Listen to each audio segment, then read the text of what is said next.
దట్టమైన అడవిలోన సిలికలాది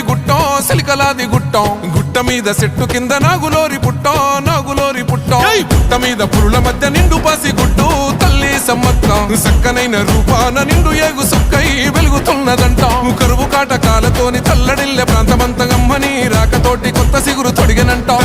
తండ్రి కోయ దూరమేడరాజు ఇంట తల్లిలాగా కోయ కొండు అమ్మవై వెల్సనంట మేడారం గడ్డ మీద మేడరాజు బిడ్డ తల్లి సమ్మక్క కడుపు పంట